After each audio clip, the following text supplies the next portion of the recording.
Hey guys, how are you this morning? Yeah, let's see. Grab a couple of brushes. I'm a little bit behind as usual. I don't know that that's unusual for me. All right, let's see.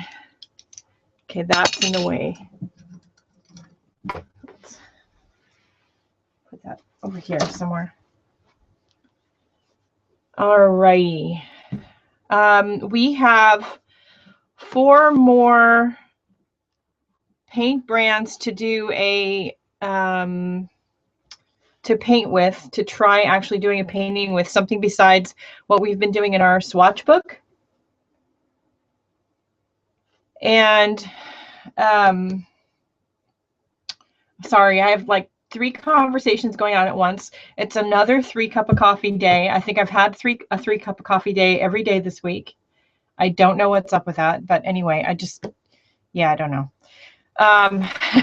So we have Prang, Peerless, which is in this folder here. And then we have Royal and Langnickel and Brusho in this palette. So I initially thought we would just do 2 of them this morning. We might do a 4-part painting. I'm not exactly 100% sure. I'm going to need that. And I also wasn't sure what we were going to paint. And then I remembered I had this notebook of flowers. I actually got this on Amazon as a used book. I didn't pay very much for it. I think something like $1 or less. And it's probably intended for somebody who likes to do gardening, because it has pictures and descriptions of the flowers and their habitat and entomology, just in all of that. And you know, there's a place to do your own drawing or put a picture. I don't garden. So I got it for the photos for reference, like my bird book. And I thought this morning we would either do a cornflower, which I thought was pretty, or a carnation. I'm kind of liking the cornflower this morning, especially because I think the purples might be a challenge with some of the paints we have, but it might be a challenge in a good way. So I think we're going to try that. So I'm going to prop it up against my tape drawers back there so I can see it.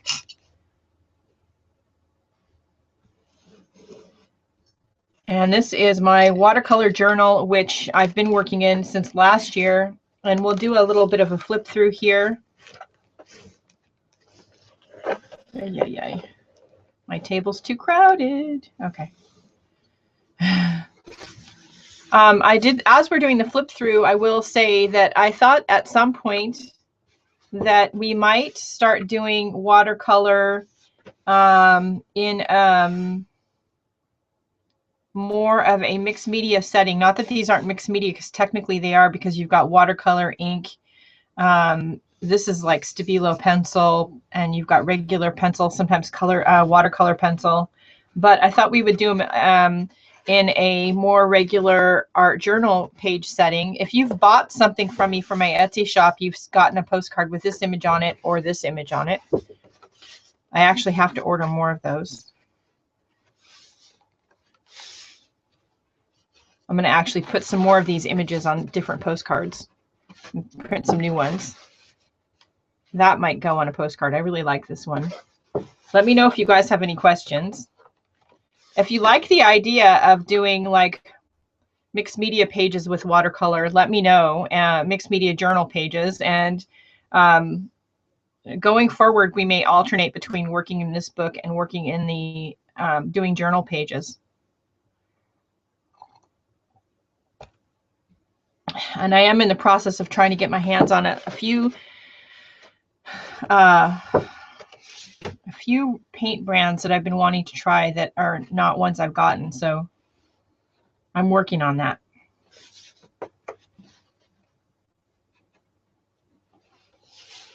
So these are what I have. Some of these are, you know, some of these I like, some of, you know, not so much.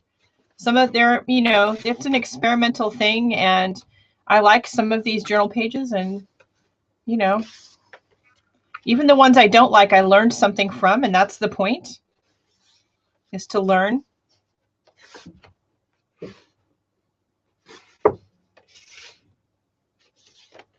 The chat is awfully quiet this morning. These are ones that I did when I was working through my Jean Haynes books, and I have some more work to do through her books. If you like this style of painting, I really do recommend that you pick up one of her books. Hey, Lisa. Her name is Jean Haynes, Haines.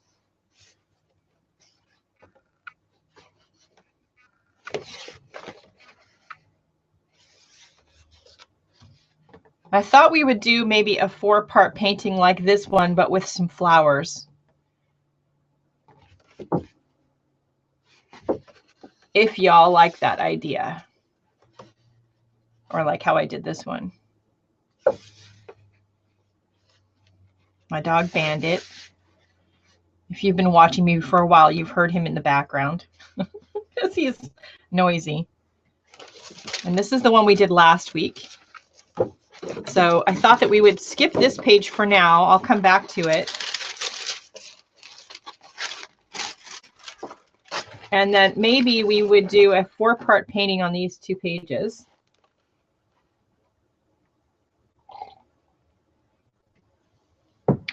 Put my coffee out of the way so I don't dip my brush in the watercolor, because that would not be good. All right, let's get a pen out.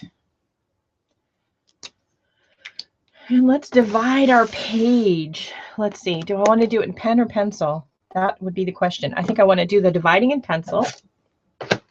I'm just going to eyeball it, no measuring.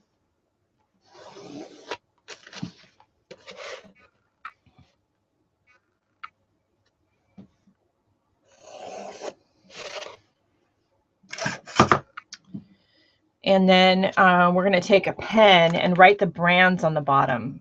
So what brands did I say we had? Holy cow. Okay, Royal, let's see. Okay, don't do what I do. I have this habit of putting my pens in like wet acrylic, and then I narf up my pens like all the time.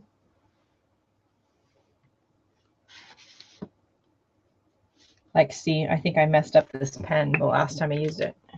And that's like an expensive mistake to make, so don't do that. Whether it's wet acrylic or wet watercolor, don't do that.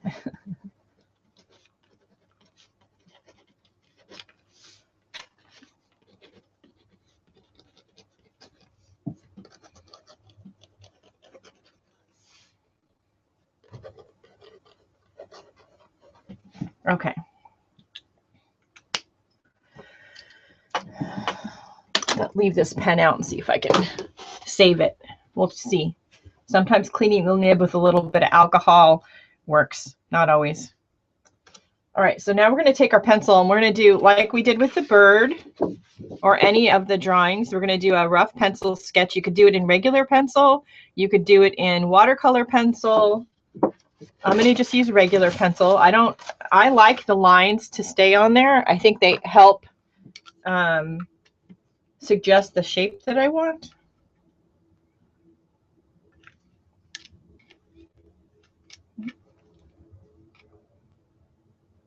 What's up with this pencil sharpener? It's not like I don't have other ones. I've got like 20 pencil sharpeners up here. So every time a company sends me pencils or crayons, they send me a sharpener. So this one is from Faber-Castell, I think. Yeah. So I have lots of pencil sharpeners. Okay, this one works pretty good, and it's nice and it's compact. This one normally works good too. This is a Prismacolor. This one I bought. I don't know what's up with it this morning. It's probably just user error. Okay. I like these cornflowers because they're kind of weed, kind of like a weed shape. You know, like they remind me almost of a thistle, right? I like that. So we're going to just sketch in just loosely.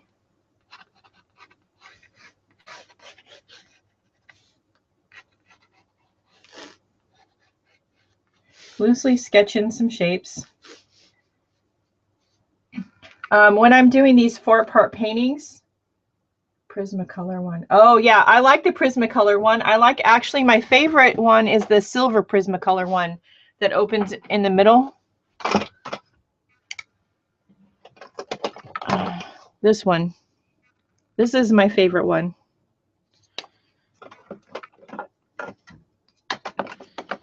Because it does 3 different sizes of pencils, so you almost always have the right size sharpener. I just trimmed my nails this morning and they're not exactly filed correctly. Anyway. All right. So when I'm doing these 4-part paintings, I like to put some of the flowers right over the separation line. So half the flower is painted in one brand and half is painted in the other brand.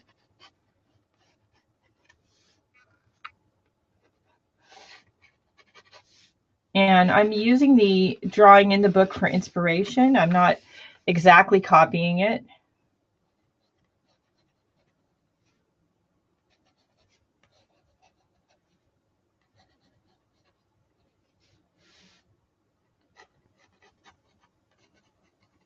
These flowers have like jaggedy leaves. Jaggedy, is that a word, jaggedy? Hey Danielle, how are you?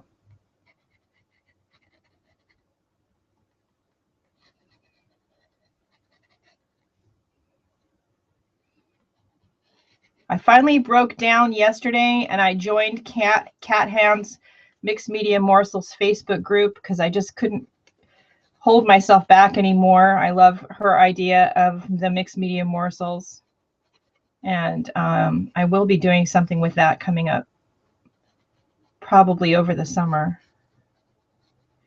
Only because I just don't have time to do any filming for that right now.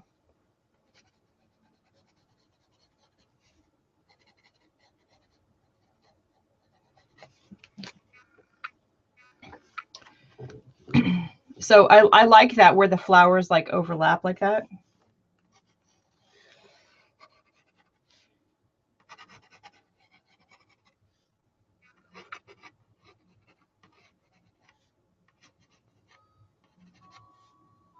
Yeah, I can't wait. It's such a fabulous idea that she had. And like Michelle Mitchell, I have a bunch of coasters. And I did start doing some mixed media morsel stuff on some of the coasters. I think I'm going to continue with that. I always intended to turn the coasters into a journal of sorts. So I think I'm going to use Cat Hand's idea for what to do on the pages. All right. Yeah, and also to get myself refreshed with techniques that I've forgotten about because I haven't used them in a long time. We all have some of those, don't we?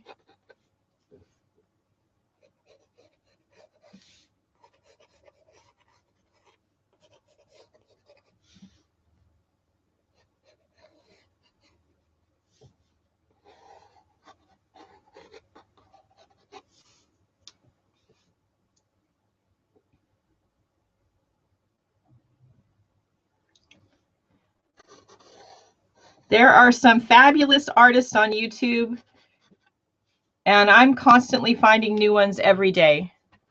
Okay, so we're going to just, when you do these 4-part paintings, take some time and, you know, really sketch out your shapes. Don't, if you want the painting to turn out decently, don't rush this part. And, but also, you know, you notice I'm doing lots of loose sketchy lines. Nothing is straight, nothing is even. My art is definitely not about perfection. I like to suggest shapes rather than be realistic with them.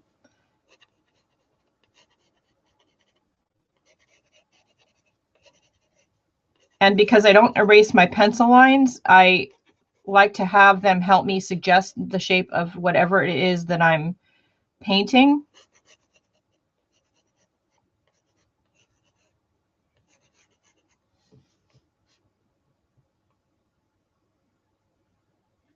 Hello, Angel. Hello, Amy.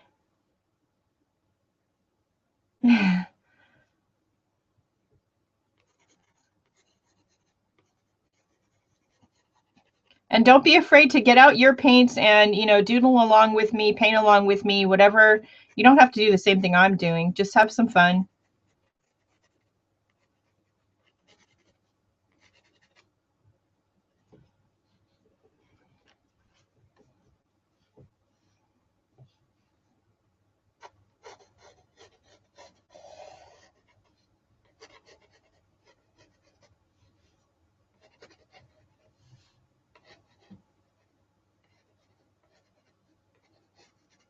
So we're doing cornflowers this morning. We're going to do a multi-part painting, and each vertical section is going to have a different brand of paint in it.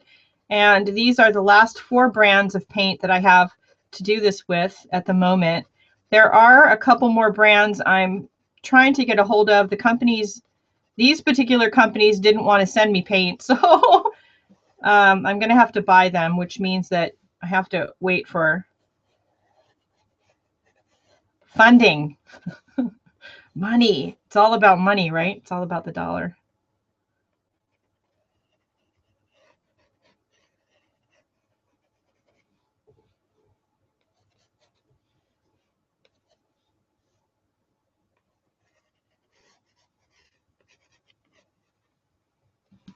So that's an interesting composition. So I like that.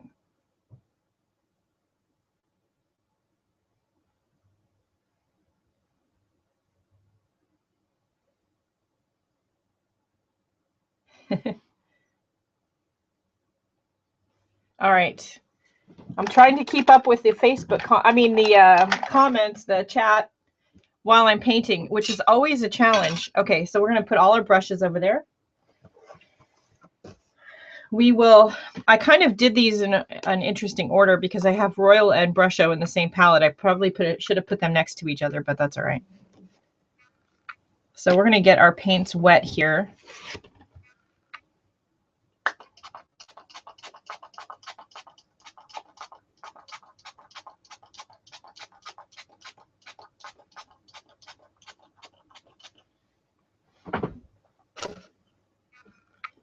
And we're going to put down some paper because we don't want to, I'm a messy artist. We don't want to get royal paint on the part of the painting where it shouldn't be.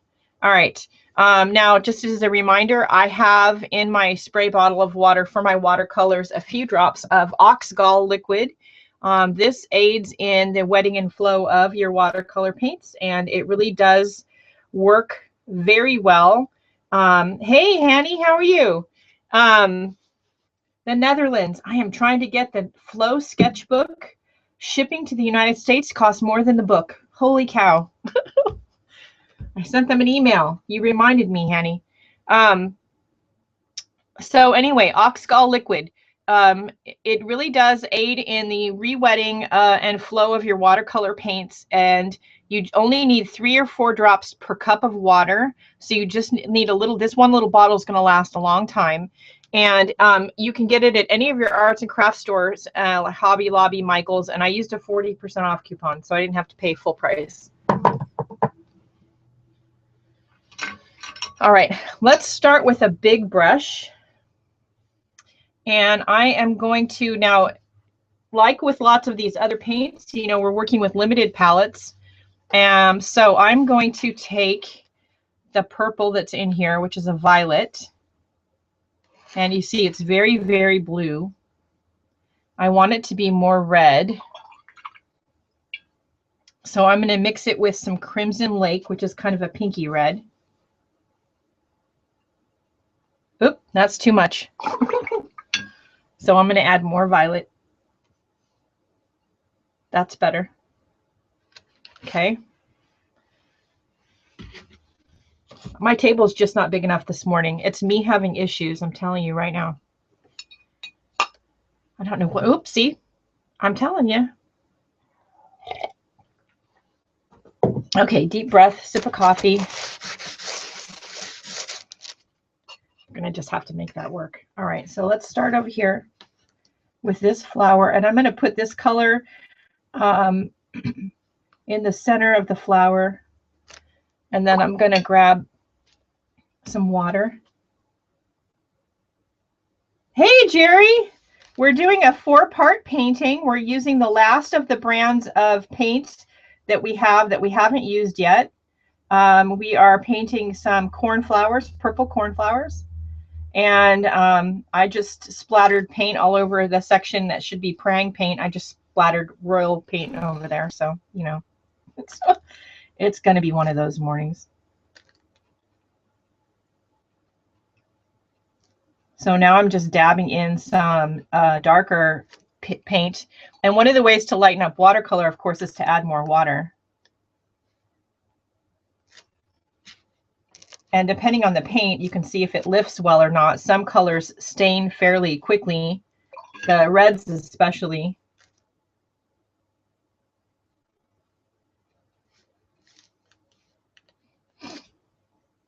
I'm going to take some of the Prussian blue that's in the palette, and I'm going to put it here in the center of the flower.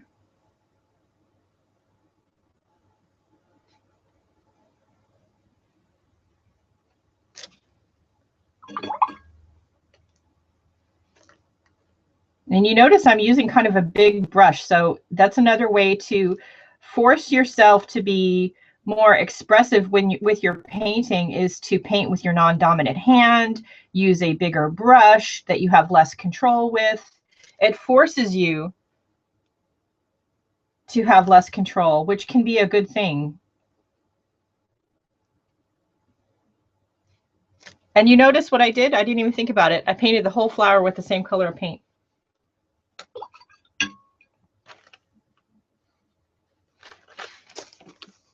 I told you guys I'm just off this morning. Didn't I say that? I've said that a few times. So we got most of it off. Now you notice this is Royal, and Royal is a student grade paint, but it is a good quality student grade paint, so it did stain a bit, but we'll be able to work with that. So this is the violet. And if you've watched some of the 4-part painting videos, that's not the first time I've made that mistake and just continued to paint into the other section. So if you've watched the 4-part painting videos, you've seen me do this before.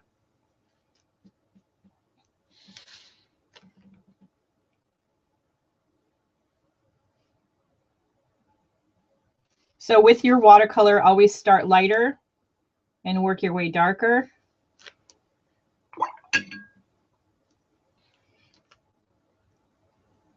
Add a little pigment, then come back in with some water to blend it and spread it out.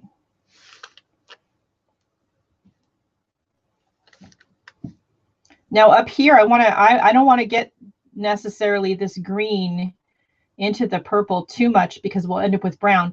Not that that's a bad thing, because we're painting foliage, but I don't necessarily want tons of it. Hey, Chowchetta. Hey, how are you?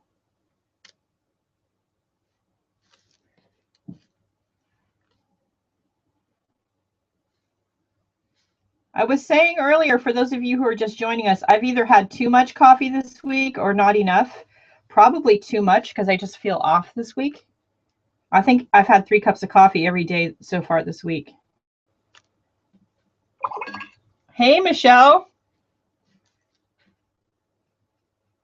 We're painting some cornflowers this morning. We're going to do a 4-part painting. Right now I'm using Royal and Langnickel. They are an affordable student brand of paint. Decent quality, a little bit more opaque than I would like, but that just depends on the application. If I'm doing cards and tags or something like that, then I might want this kind of paint. You notice I'm not blending all my lines. I am leaving some of them to suggest marks. No, you didn't miss too much. We just barely got started. Just me chattering on about how I've either had too much or not enough coffee.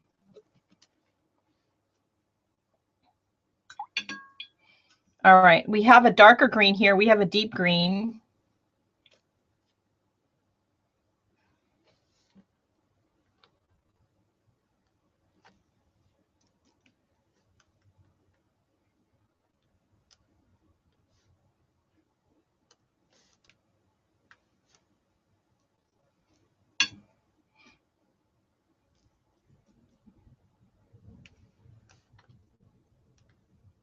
So I'm going to add some shadows with the deep green. It's going to blend a little bit with the other green, and we're okay with that. So I'm just barely touching my brush to the page. Light touch, no digging any holes to China with your paintbrush. You don't need to do that.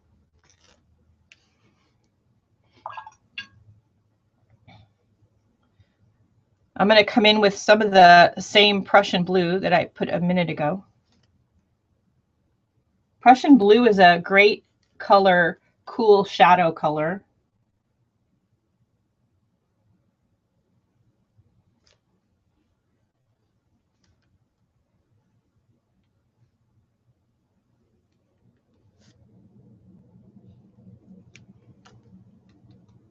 I think I have a little bit too much of this green down here. So we're going to lift it. Or in Gina's painting terms, blotting. I'm okay with using the term blotting. Not all watercolorists are. I have a Princeton Neptune number 14 round. This is a large round brush. I did pull out some smaller ones, but I thought it would be fun to challenge myself this morning with a little bit less control, because that's really, I already feel out of control this morning, but I thought, you know, hey, let's do more of that.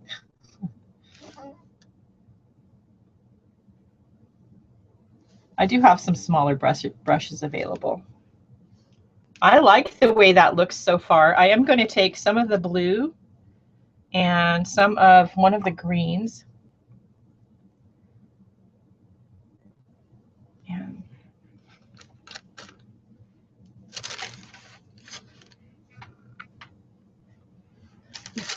And do that and get paint all over my desk. My desk is constantly full of paint splatters. Okay, let's go back to the flower a bit. It's had a little bit of a chance to dry. It's still pretty wet, but that's all right. We'll make it work.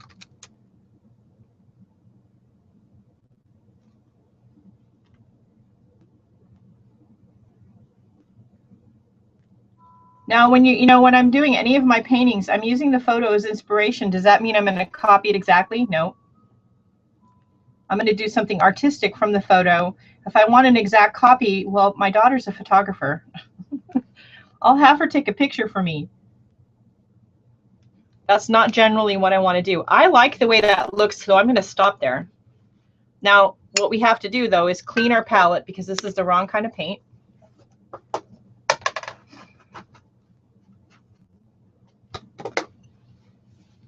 And move on to our next section. All right. Close this up for now.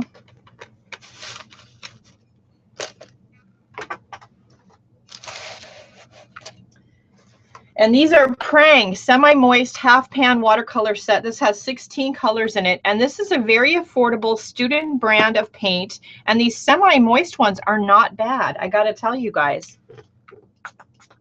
I'm gonna get them wet.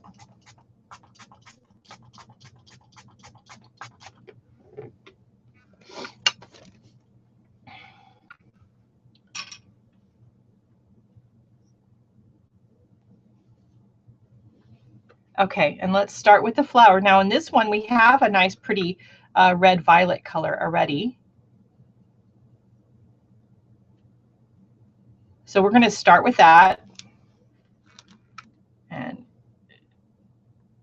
And I gotta say, you know, the other set, I like those paints, but it didn't have this color in it.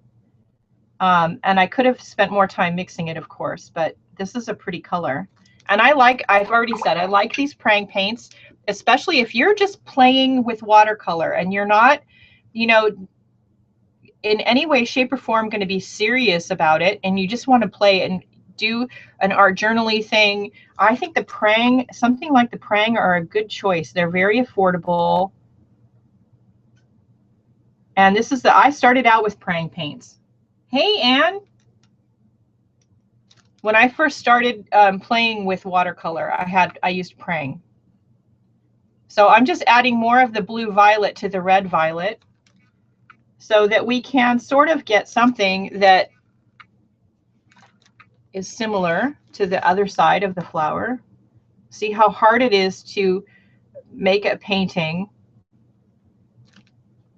look cohesive with different kinds of paint. All right. We have this little bud here. So I'm going to put down some pigment and I'm going to grab some water. I am blotting off my brush because I don't want it, I want it wet, but I don't want it sloppy wet. At least not right now. And if you get too much or you put some in the wrong place, just do, most of the paints will lift, they won't lift completely, but they'll lift a little bit. But I like them to look messy and spotted and blotty, and that's one of the things I like about watercolor. So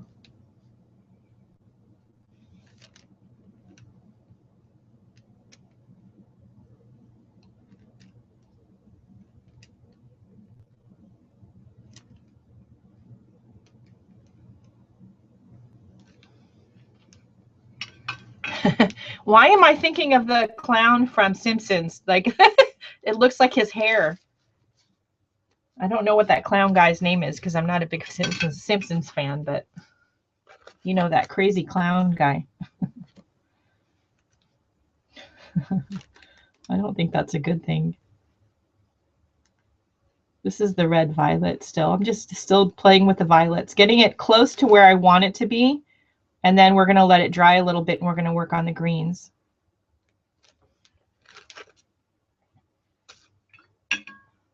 Okay, so let's work on the greens. Now for the greens, we have green, yellow green, and blue green. So we're going to start with the yellow green because I think it's close to the green that we used from the Royal palette. Yeah, I can't think of his name this morning, but you know the clown guy I'm meaning. Is now that I put the bottom of the flower in, it looks like a flower, but before I did that, it kind of looked like his hair. Okay, so again, I'm barely touching the brush to the paper, and you'll notice with this Princeton Neptune brush that it really holds a lot of paint, and I've only dipped it in the one time, and look at all the painting I'm able to do. It holds a lot of pigment and water. And this is not an expensive brush. And no, they didn't pay me to say this, and they didn't send these brushes to me for free. I bought this brush.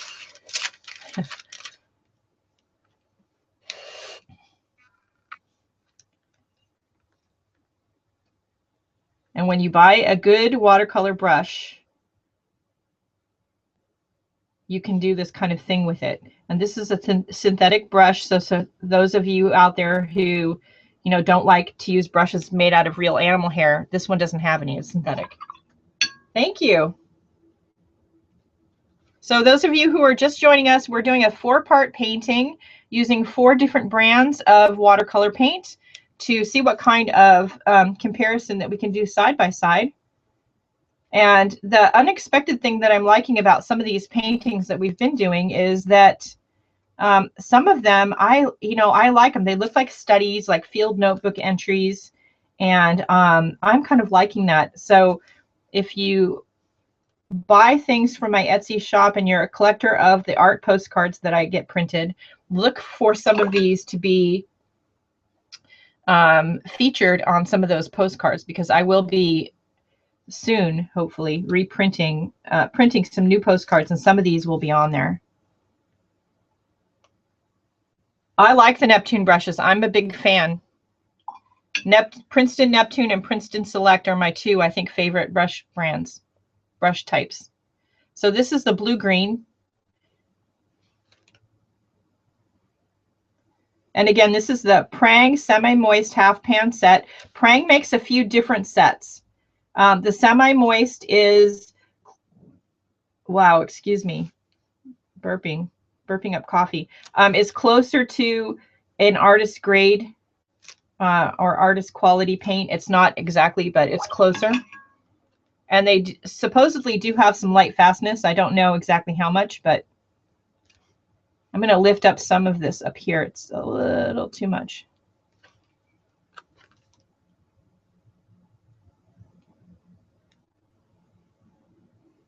Blending, blending, pushing and pulling the pigments around. There we go. I like that better.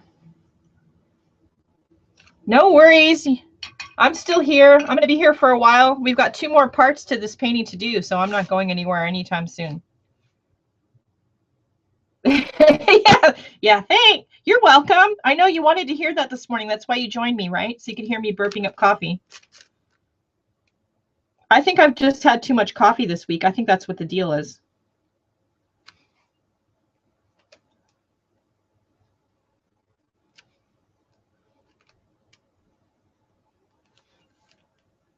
So we're just adding some shadow and dimension to our stems here by adding different colors of green and blue-green. This is a number 14 Princeton Neptune round. Yeah, probably it doesn't, Anne. You're probably not wrong.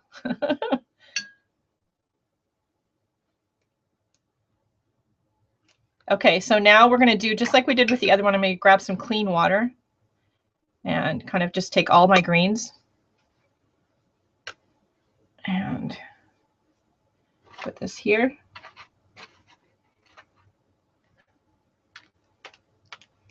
Okay. So those two look, you know, I like the way they look. They're pretty comparable, I think. This is Royal and Langnickel. This is Prang. Okay. Okay. Next is Brusho. All right. So I'm going to leave this open and I'm going to stick it on the shelf above the camera. When you've been painting and your palette is wet, don't close it up. Leave it open for a day or 2 and let it dry out before you close it. Otherwise, they may get moldy. All right. I'm going to carefully do that so we're not going to hopefully smudge anything. And now we're going to grab the Brushos. Oops. Now with the Brushos, I only have a few colors, so we'll have to just make it work with what we have.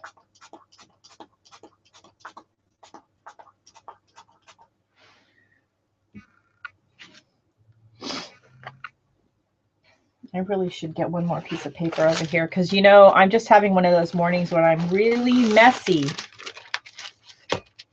So everybody uses Brushos by, you know, dropping them into water. And I just wanted, when I got these Brushos, and these were gifted to me by a YouTube fan, Eugene Martin.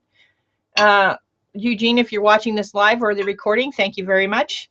And she sent me some Brushos in little bags, and I love them, but I wanted to use them differently than everybody else does. So I took them and put them in a palette. I mixed them with some gum arabic to make them into more of a cake that I could re-wet and use as a regular traditional watercolor. And that seems to work very well. Now I'm going to take some of the this is olive green. It was so sweet of her. Now the Brushos, that was just a little bit of it. Look how pigmented they are. They are so pigmented. And they re-wet very well. They mixed with the gum arabic nicely. And this is a Ranger palette that's intended for ink, alcohol ink. And I put the Royal in here, Royal and Langnickel in here, and the Brushos in here. And it's working great, I gotta say. And I just put a little tiny bit of Brushos in here with the gum arabic. You don't need a lot. They are so pigmented. Okay, so let's get this started here. So I'm going to start with the green just because I don't have a reason, just because that was the color I wanted to start with. Because it's the color I know I'm going to have to do more fiddling with, and I'm going to want to move that just a little bit. I'm going to want to let it dry for a little bit before I add more colors to it. So I'm going to try to remember to go up to the line, but not over the line.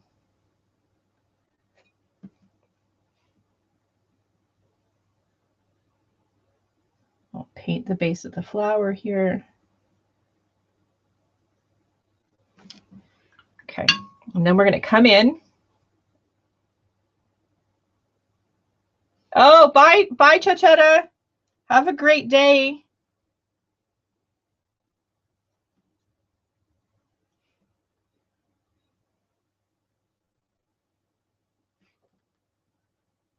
So now I'm just going in. This is just water.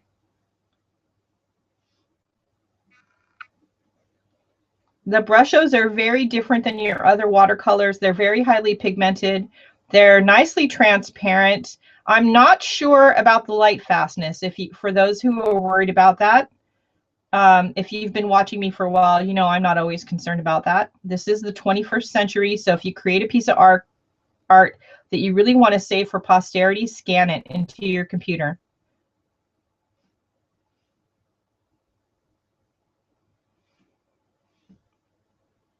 Now look at all those varying shades and tones of green that I've gotten with just the one color. I'm going to zoom in for you guys.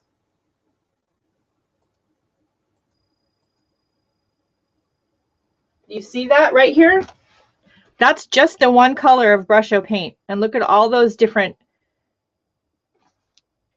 colors that are in there. You see some blues, some yellows, some green. I do. Let's zoom back out just a little bit. There we go. I do use them, and I've used them in here before, and they're nice. And there is no reason, this particular painting we're doing this morning is just about watercolor, but when I'm working on, and I'm not doing this particular demonstration, I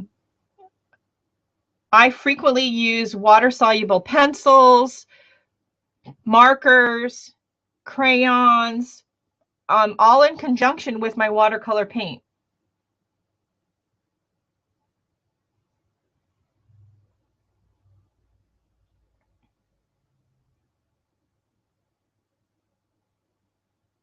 This particular green is the Brusho. This was olive green. I mixed it with a little bit of yellow. Not too much, though. Hello, Sana. How are you? And yes, I did hear from a friend a long time ago who was very into photo preservation that if you're going to save images on your computer for posterity, that you should really save them as a TIFF file, TIFF. And that was the best way to preserve them. And then if you needed to post them to social media or share them somewhere, you could take a copy of that and save it as a JPEG. Hi. Sorry, you said that already. Let's see. Okay. So this is the purple that I have, which is a nice red purple, and we're going to start with that. But we're going to have to add some blue to it, maybe to get some depth of color. We'll see, maybe not. So you notice I'm just putting the pigment on.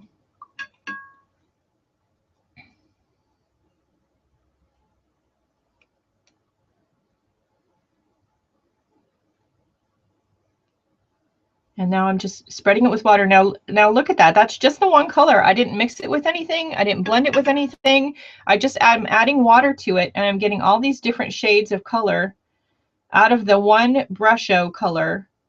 And that's something that I really don't see with lots of other paint brands. Some of your Daniel Smith brands that are made with precious minerals, they do this. But other than them, I haven't seen a lot of other paint brands do this. And it's pretty interesting. Trying to remember not to go over the line. Those of you who are just joining don't know that I already messed that up with the first two sections. No worries. No worries. Brain gap. I got a brain gap all over the place this morning, so please, no worries. We're going to add a little bit of ultramarine blue to this and try to darken it up a bit.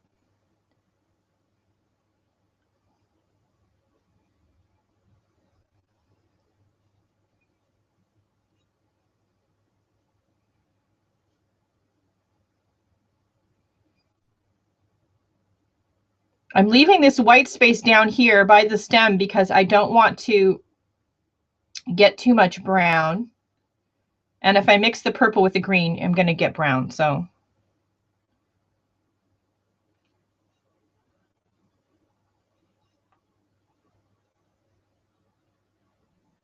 yeah, mine either. You know, and that has to do with the fact that I have anxiety disorder. I'm pretty open about that.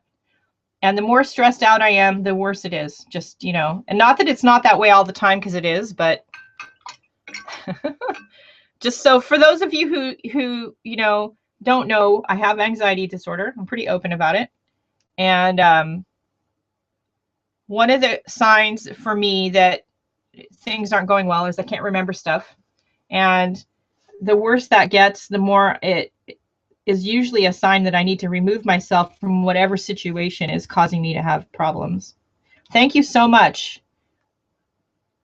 So now I'm taking the darker blue green. What this is emerald.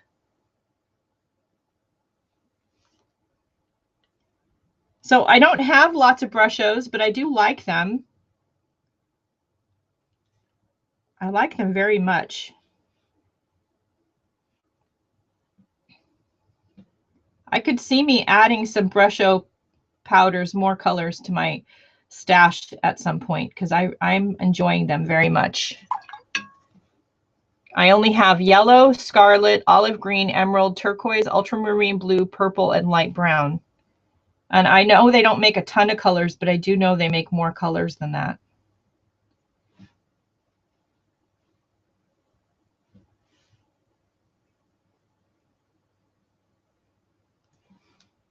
I actually like that, and I don't want to mess with it anymore. But what we're going to do is, of course, take some water over here, and I'm going to be careful about how much Brusho I take, because I want to splatter, but I don't want it too strong.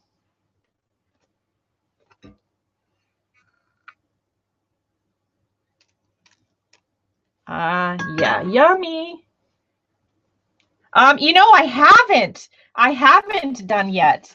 And I was talking early on in the broadcast about how I'm thinking going forward, if you guys want, we can alternate weeks between working in the watercolor journal here, which is technically a mixed media journal, because frequently I'm using pencil, watercolor, pen, marker, rubber stamping, or whatever. But we can alternate between working in this and working in like my small delusions on a proper art journal page with watercolor and some other mediums, if you guys want. And I always thought that these Brushos would be fun to drop into other wet watercolors, wet ink, maybe even wet acrylic paint. What would they do? I always thought that would be, so I do know that's something I want to experiment with on the Brushos. So again, I'm going to put this up on my shelf. I'm going to leave it open so that it dries. You know, I can't say that one can never have too many palettes, because I've lost track now of how many I have. I did get asked last week by one of you to take a picture. Might have been Cindy. I don't remember who. And I do want to do that. I'm a little scared because my husband is in our Facebook group. So, and he follows me on social media. He might get mad when he sees how many palettes I have. I will have to remind him that I didn't pay for all of them. But yeah. I've lost track. I remember I still have my 2 giant round palettes that I bought from Robax, and I have the small Twinkling H2O's one too. So here's our 3 parts. All right, let's do our last one is Peerless. Now, you know, the Peerless have good and bad points, like all paints. They're nicely portable. They're, you know, because they're on little pieces of paper, but they come on like strips of paper. So if you want them like in a palette, you have to put them in a palette. This was made for me by Peta Thompson, otherwise known on YouTube as Miss Lady Petal. And, you know, that's kind of a pain if you have to, like, I don't know, glue the little pieces of paper into a book. There's also not a lot of paint on the little pieces of paper. Some of them, like the cobalt blue, is almost already empty. So it's not my favorite. But that being said, if you're just taking it traveling and you want to take a lot of colors with you in a small space, Peerless is definitely probably the way to go, because look how flat this is. It's just like a little piece of paper. And they're a great travel. It's a great travel palette. I wouldn't use it for an everyday palette, but it's a great travel palette. All right, let's see what we have here in the way of purples. You do have to swatch them because all the pieces of paper look basically black except for the yellows. So if you don't swatch them, you have no idea what color you have.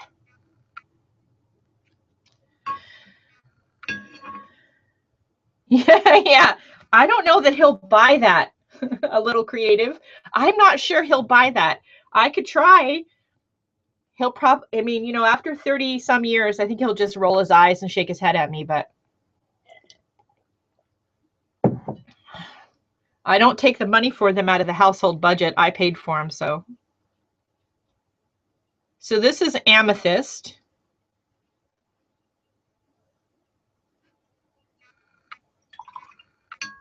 And I'm going to mix it with a little bit of the pink that's right here. That's a better color for what I want.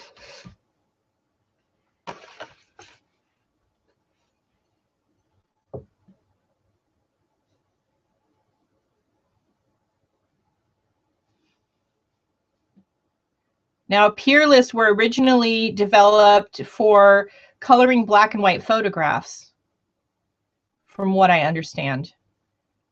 I don't know much about their light fastness, but there should be a link to Peerless on the Watercolor Wednesday page on my website, which is ginabahrens.com. Just Google my name.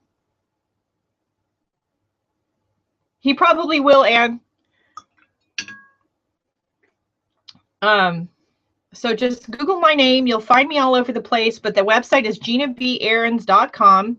There is a Watercolor Wednesday page. Now, one of the announcements I wanted to make this morning is there is a new Watercolor Wednesday fan page. What does that mean? So if you're a fan of the Watercolor Wednesday live or recorded broadcast, and you've done some of these tests, created a painting, have something that you want to share, you now can do that. So if you email me the pictures or an article, make sure on the pictures that you use photo editing software first and put your name on it. You know, copyright Joe Blow 2016. But I will post them to the fan page and you can share them there. So we have that new. If you have links you want to share with people, you know, anything like that. Okay, let's see. What other violets do we have here? Let's see. Let's try this one. Oh, yeah, that's nice. All right, set that aside for a minute because this is, again, see, I think it's the shape of this flower. It's looking a little bit about that Simpson guy's hair again, the clown guy, the evil clown guy. Wish I could remember his name. I'll remember his name when we're done broadcasting.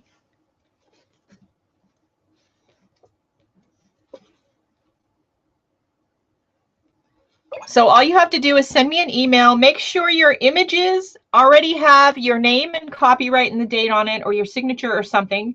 Make sure that if you want to post an article or a note, that it's already edited and grammar correct, because otherwise, because I'm going to just cut and paste. So, and I'm not the best one at editing anyway. Ask Anne or Cindy, because my grammar sucks. So make sure it's all edited. If you have links, you can send me a link if you want to share a link. Put a note with it. Thank you. I'm so glad. You know, I only intended to do this for a little bit, and it was such a big hit with you all. And honestly, I love watercolor so much that we've just kept doing it. So what color is this? This is grass green.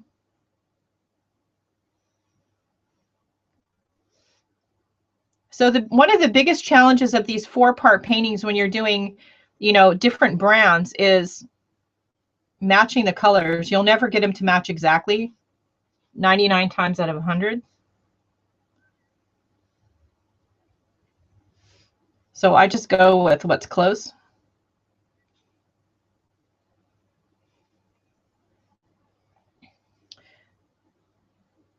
We also have some new design team challenges that are going to be coming out for May with the rubber stamp design team, of which Anne and Cindy are two of the design team members. So look for that. I'm going to be typing up the rules or suggestions later today. I hesitate to call them rules because that makes me too bossy. I don't like to be too bossy. Let's try Viridian, which is, yeah, that's more blue turquoisey color.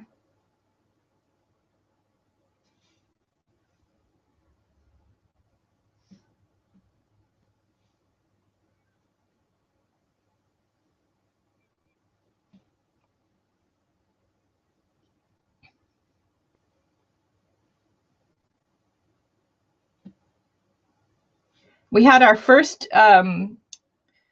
submission to the Watercolor Wednesday fan page by Stephanie Parks. She is a YouTube fan. She doesn't do Facebook or social media, but she does follow me here on YouTube. So Stephanie, if you're watching the live broadcast or the recording, thank you very much.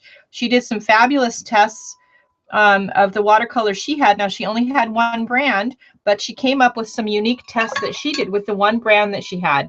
Yeah, guidelines. We're going to have some guidelines for the design team. Yeah, guidelines. I don't want to be bossy. I need some blue here. So we're going to flip over to the blues. And we're going to go with Arctic blue.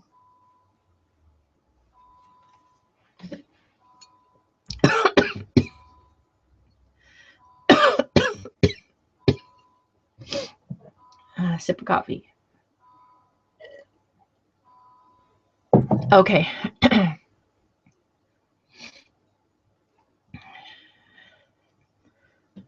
Yeah, I'm naturally kind of bossy, so it's hard for me to not be bossy, but I try.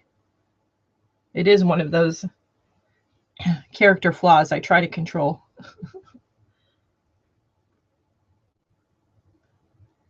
Unless I'm talking to like AT&T or Verizon or somebody and they piss me off.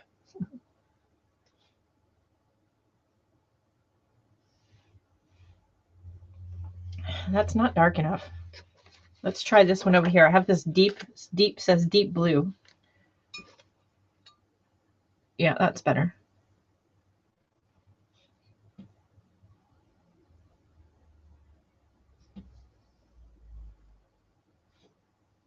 The one thing I find with the Peerless is you have to work at it more to get a contrast in color.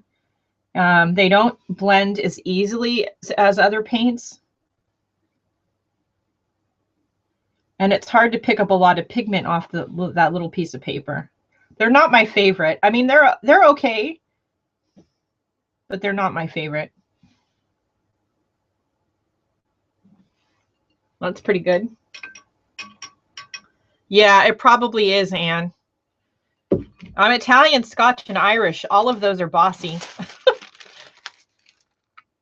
And my husband's German, so stubborn, you know. Our daughter has no hope. All right, I'm going to move my flower book before I do any more splattering because I've already got it wet a couple times. Okay. There we go.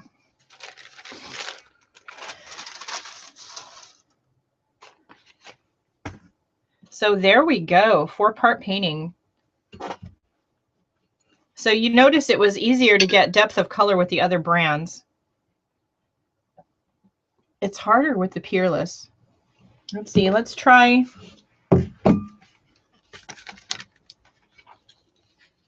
Let's work on our flower a little bit before we call it done. So let's use that deep blue color. Yeah, Verizon and AT&T, Cindy. Or, oh God, Comcast. Holy cow. You know, as someone who was in customer service for years, they have the worst customer service on the planet, I swear to God.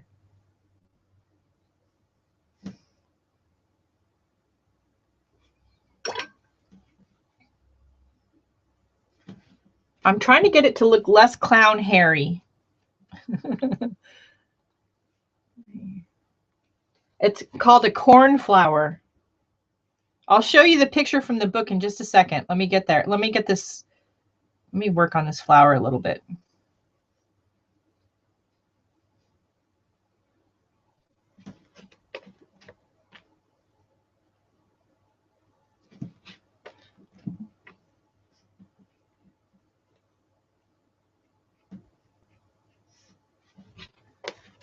That's good. I'm going to stop because I'm going to just make it worse.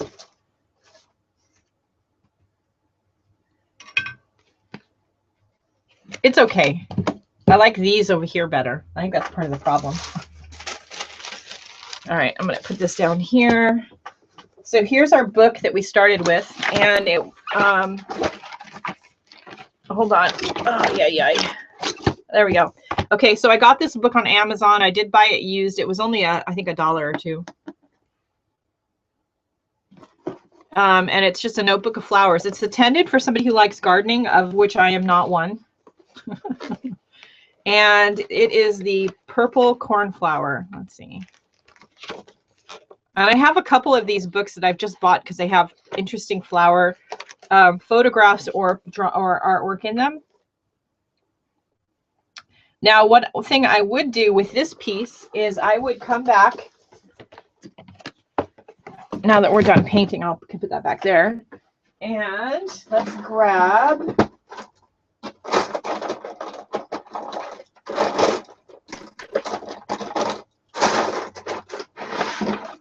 pink and purple gel pens. So if you notice on the cornflower, there's some like stamens in the middle of the cornflower, you know, little hairy stuff, hairy shit. I want to say hairy shit. So I'm going to just say hairy shit. Hairy shit coming out of the middle of the flower. So we're mixed media artists. So don't feel like you can, you know, I'm painting with watercolor. So that means, you know, I can't go in with, you know, gel pen or any baloney. That's a bunch of baloney and malarkey.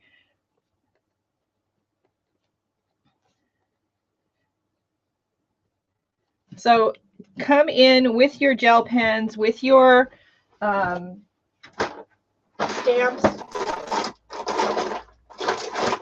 I should have pulled out the colors before I got started this morning.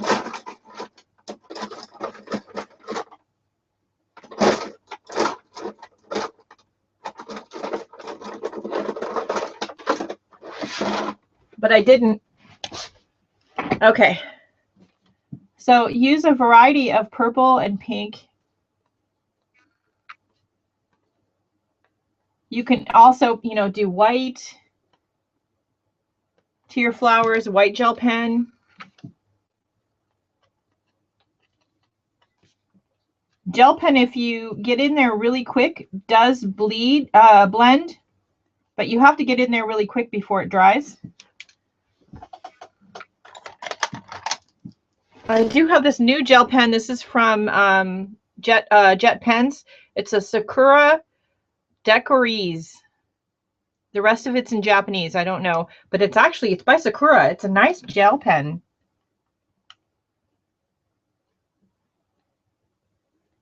So you can, you know, put some color in with a colored gel pen and then highlight those shapes with the white. And you get something that's really, I'll do another one and I'll zoom in for you all. So I'm just, in fact, let's see.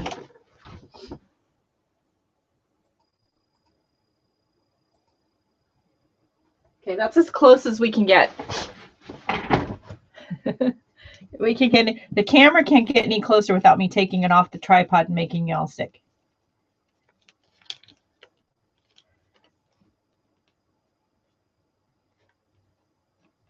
But this adds something really fabulous to, you know, your flower. And you, like I said, we're mixed media artists. So don't feel like, you know, somebody's selling you, well, you're, you know, using watercolor, so you can't do anything else. Baloney. That's a bunch of baloney. Now you do want to wait until your, you know, paint dries before you get in here with your markers. you know, or you're going to end up like me, where you're going to end up ruining lots of markers.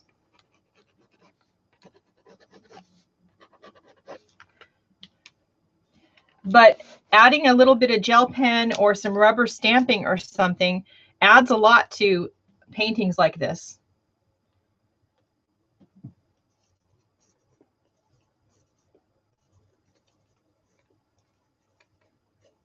And I don't tell you guys not to do something very often, but when I do, it's because I've already done it wrong and messed up a marker or a pen or something. Oh, you're welcome. Good night, Hanny. Glad you could join us.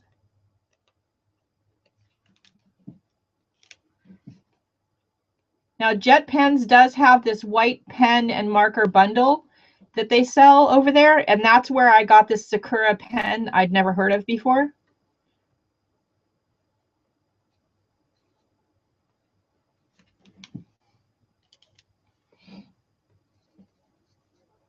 And having a white gel pen in your watercolor kit is great for going in and adding back highlights if you've forgotten to leave white paper, because you only have a couple of choices for leaving white, having white space or white highlights. That's to leave the paper white, to use a white gouache, or to use a white marker or paint pen. Yeah, I don't like rules. I'm not a joiner, and I don't like rules. That's not my bag.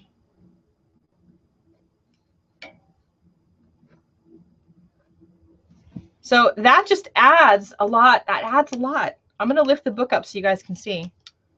These are, I have Jelly Roll pens, the new Sakura pen, and these other pens, I think these are just from, they say Super Gel something. I think they're from Target.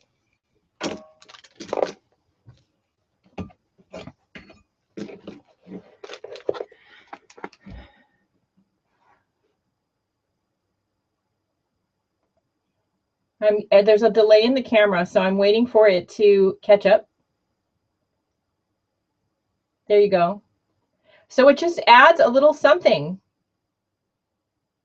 I do think the white gel pens or a white paint pen, you could do this with a white paint pen, like a Posca pen. I would use the really fine one. The one PC1MR Posca pen, which is a super fine tip. Let's see if I have one that's open. So this is the Posca. I think they're easier to use than the gouache. I don't think any one of them is better than the other. I think they're easier.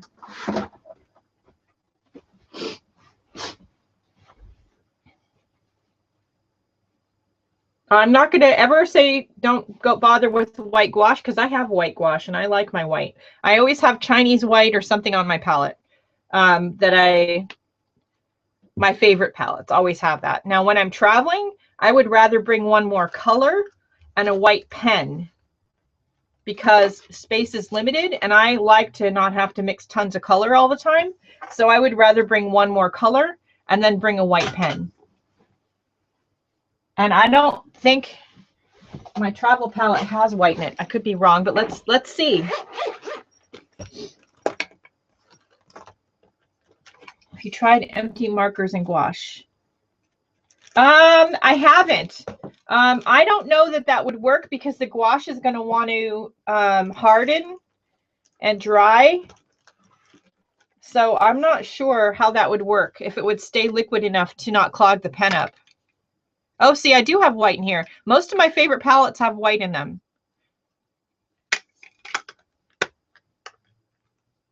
And white, the Chinese white's a good color for mixing, because the gouache is going to want to harden. It's not going to want to stay wet. Now, the other thing too is, when you're buying gouache, if you're going to buy some gouache to add to your collection of watercolor paints, make sure you're buying a watercolor gouache, not an acrylic gouache. The acrylic gouache is going to harden up and it does not re-wet. They're two different animals.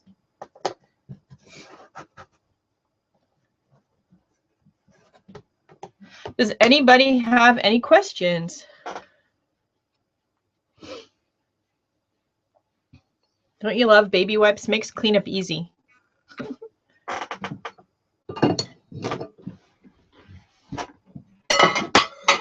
my palette away. So I took all these brushes out and I only used the one. That's pretty typical of me. I do have this other brush I've been using that I'm actually really liking. They're inexpensive.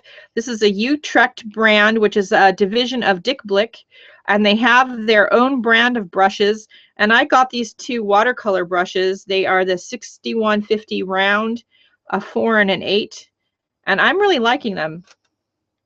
Princeton's still my favorite, but I'm really liking them.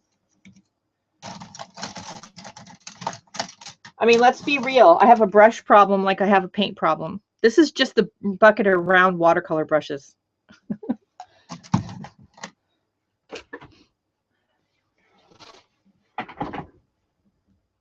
I have ordered the Gene Haynes DVDs. I have not had a problem with them playing. That being said, I usually play them on my computer, so I don't know if that makes a difference.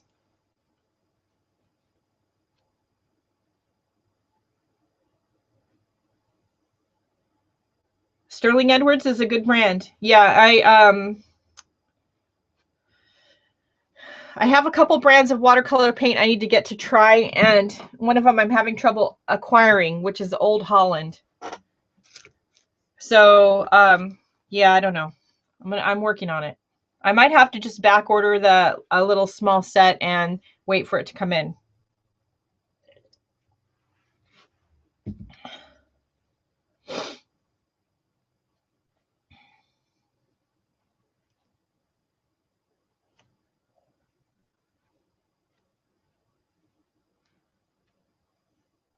Yeah, I'm gonna have to order it from Jackson's. I want to get one that's already in a palette. I don't want to have to get tubes and put them somewhere.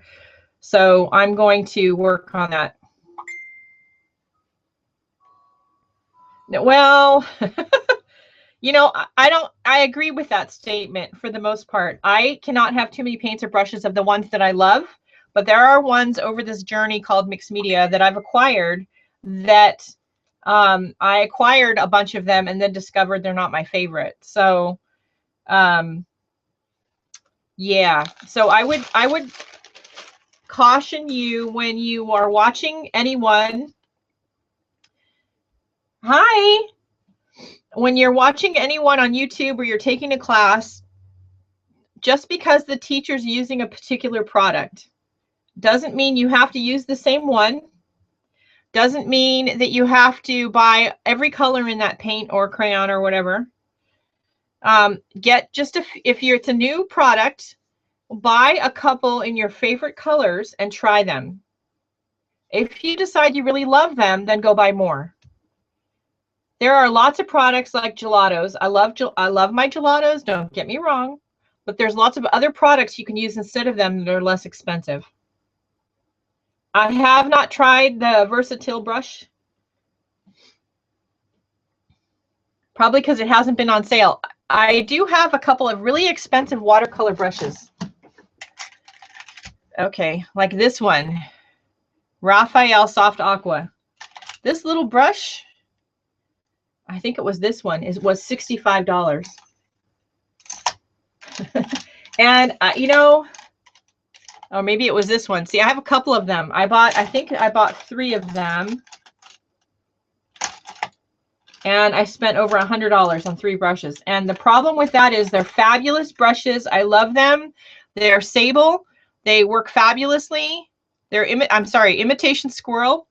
I love them, but they were so expensive that I have trouble using them. So I find a lot of things from Jackson's Art are cheaper, even with shipping, than anything I can get over here. So jacksonsart.com, for those of you who don't know, is a UK art supply company, and they carry a nice selection of empty metal watercolor palettes. They're cheaper than the ones you can get here. They have lots of paints and things that are cheaper than what you can get here. So go to Jackson's Art, show them some love. And yeah, wow, no way. I'm not sure, Michelle. Wow, no way to what comment? That I spent that much on a brush? I know. I have trouble using them. They sit up there, but they're not the first brushes I grab. So I tend to use things that are inexpensive. That's the first and last time I'll do that because, yeah, it's just, yeah, I shouldn't have done that. So when I tell you guys not to do something, it's because I've already done it wrong most of the time. You know, when I first started, I thought, oh, gelatos, I have to have one in every single color. And I own one in every single color. Do I need all those colors? No. Do I use them? No.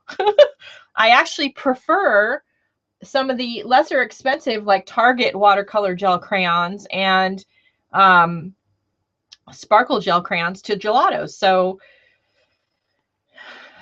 you know, watercolor paint is the same. So if you want to try watercolor paint, decide what brand you want to try that you're interested in. There's a million of them out there. They all have their good and bad points. Decide what your price point is. Decide what brand you want to try. Get one or two colors. If it's an expensive artist grade brand, get one or two tubes of paint. If you want a minimum number of tubes, get a primary red, primary yellow, primary blue, white, and black. You can mix a lot of colors with those. You can get cyan, yellow, and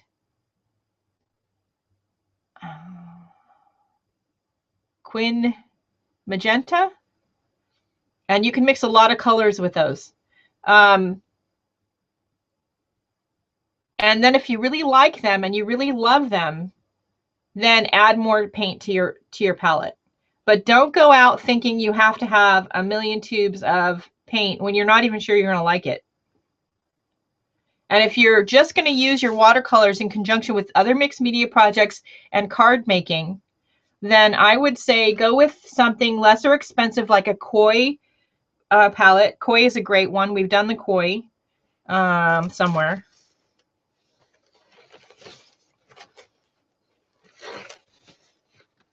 I don't know now. I know I've done the koi, but I don't know where. Koi is a good one.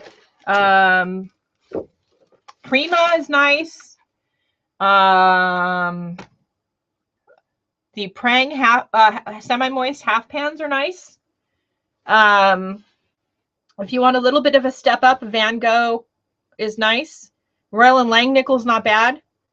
I wouldn't be too concerned about light fastness and those sort of things until you decide you're going to be more serious about watercolor. And even then, it's not my primary concern. If I create something that I really love, I photograph it, I scan it, and I save it as a digital file. Someday, then if it fades, I've got a copy of the way it looked originally. And I would just do primaries and white and black.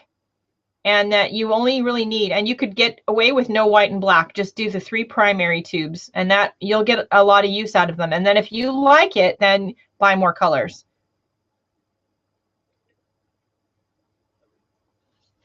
Flower pages, the single page.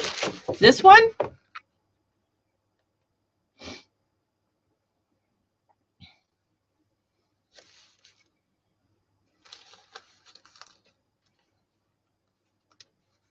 Yep, I have both Van Gogh and Winsor Newton, and I like both of them.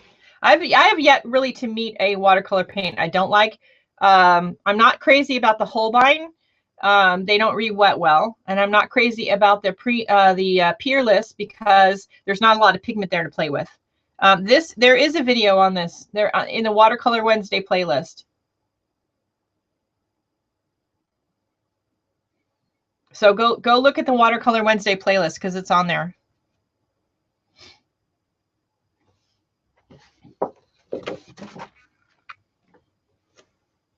All right, that's it for today, guys. I'm going to go try to run a couple errands before I have a friend come over for some art tutoring. And I will see you all later. Have fun playing with your paints. If you have friends who have watercolor paint, especially if they have different brands than you, think about getting together and having a painting and swatching party. And everybody bring their watercolor paints to share. And you can do some of these 4-part paintings with each other's brand of paint. So you can try other brands than what you have and to see if you like them. Those are fun kind of parties. And that's when I break out my big round palettes, when we have those kind of things. All right. So that's it. Don't forget the most important thing. Y'all know what that is, right? Have a great day. Do something nice for yourself because you deserve it. Maybe buy some watercolor paint. All right. I'll talk to you all later. We will be here Monday live at noon Pacific Daylight Time for Monday with Deco Art. Uh-oh, thunder and lightning and rain, and that's not good. That means it's headed this way. All right, I'll see you guys all later. I am going to clean up and then go run some errands. Bye, guys.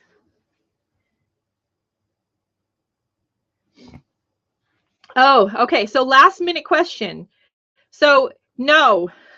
So if you mix your 3 primary colors, you're going to get a dark neutral. It won't necessarily be black. It depends on what colors exactly you're using to mix. They can, but you have to have the right colors of blue, red, and yellow, and you have to mix them in the right amounts.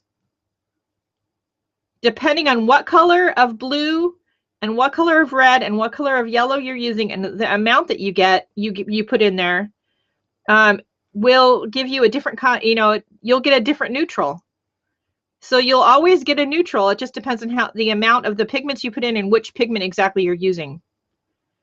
If you use Prussian blue and alizarin crimson and yellow ochre, you're going to get a different dark neutral than you will if you use ultramarine, quinacridone magenta, and lemon yellow. And the only way to figure out which ones are going to make a dark blackish color that you like is to play with your paints.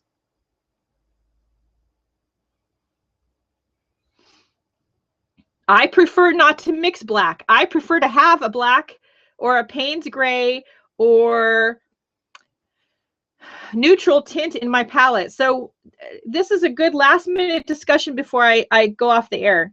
So start out by buying 3 primary colors and buy white and black. I recommend the 5 tubes of paint.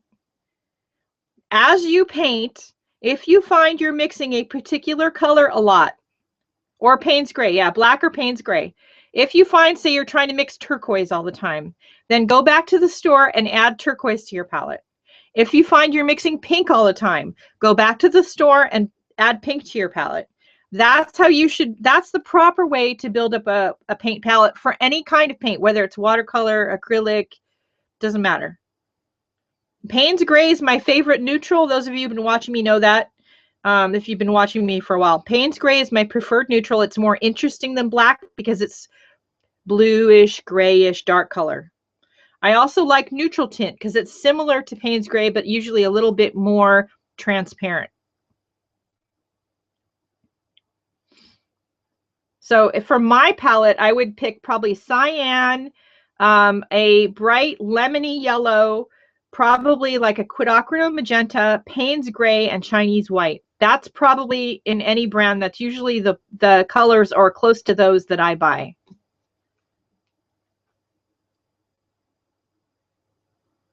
Yep, yep. And each one of those different shades of primary is, going to give you a different blend. So, and the only way to know is to do, I do recommend, do it like our swatch book. Where's our swatch book? I do recommend creating a reference book of whatever paint brand that you have. Yeah. And you need to, in your book, do some tests. You need to do, if you have more than one brand, do a comparison. You need to do some sample paintings. You need to do some blending tests. One section you should probably add to your book, if you're especially new to painting and blending, is a chart where you've blended a particular color of paint, like say turquoise, and then over here you've made notes about which colors of paint in approximately what amounts you mixed to get that color. And then you have a reference sheet. And you probably should have it out every time you're working on a painting and you mix a new color that you like, make a quick little swatch and make a few notes and then keep painting. And then at some point, you're going to build up a nice reference book for yourself. But the only way to figure out what colors in your palette are going to mix any other color is to do a book. There's no shortcut. If there was a shortcut, I'd tell you guys. I love a good shortcut. I'm the lazy crafter, remember? I'm not the frugal crafter. That's Lindsay. I'm the lazy crafter. All right, that's really it. I gotta go. I gotta go run some errands and go to the bank. And I probably should do some chores, although it's not high on my priority list. All right, that's it for right now. I will talk to you guys later. Have a great day. And I will be back Monday with Deco Art. And in the Monday with Deco Art, we do the same kind of paintings and process and color blending, except with acrylic paint. So if that's more your speed, I'll see you Monday. All right, bye guys.